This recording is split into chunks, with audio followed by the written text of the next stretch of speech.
Opposers, the left loves words. They use them to brand their ideas and movements, monopolizing language simply because they have more poets and scholars and hot Shakespeares. But Donald Trump changed all that.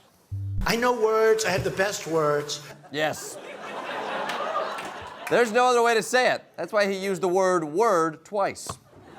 And now, with our eloquent leader ad-libbing the way forward, we're finally fighting back against liberal mouth bombs. You're absolutely right, Jordan. Yes, Tim Baltz, thank you for dropping by. Thank you, Tim. It's literally what I live for.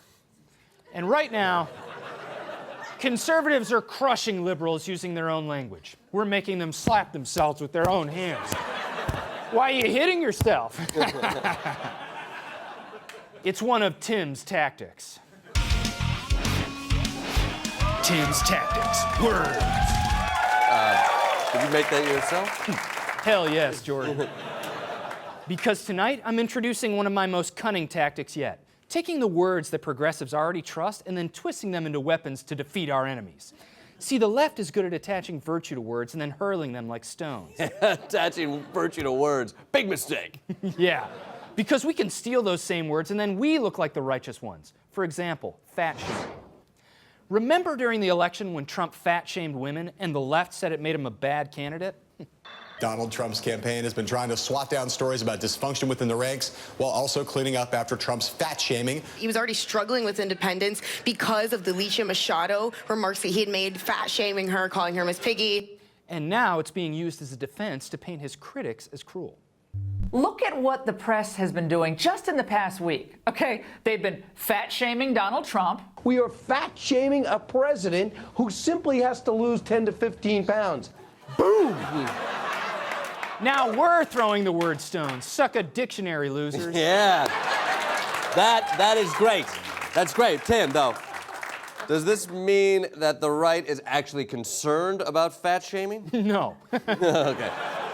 But using their words makes them so angry, Jordan. It's like slapping a hornet's nest and then going bzzz, and all the hornets are like, hey, that's what we say. And you're just like, bzzz, I'm sorry, what? Like you didn't even hear them, you know? I am not following this, no, okay.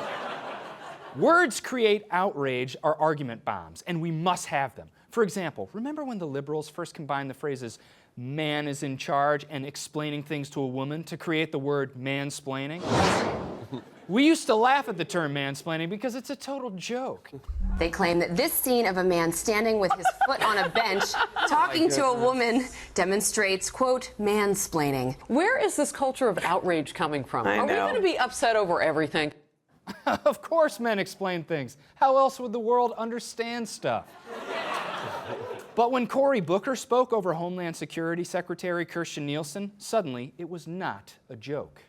The head of the RNC accuses him of mansplaining to the female cabinet member. He was disrespectful and he did mansplain to her. Booyah! We appropriated that word and it was mischievous and shrewd, and honestly, it gets me very excited. Yes. Say, people, you're smart. You've seen this tactic at play. Trump reclaiming fake news and Fox accusing Elizabeth Warren of cultural appropriation. This is how we take back the moral high ground. Because it's not about how you use the words, it's just using them at all. It's like how audiences will clap anytime you say Beyonce. Yeah. Easy. Exactly. And remember, it doesn't even matter if you use the terms correctly. These word weapons are so radioactive, libs react at their mere mention. This is great. Tim, tell me, is there anything we can't steal? Or are there any terms that are just too loaded? Can a gun be too loaded? No, Jordan. Take the pro-choice position, for example. I never would.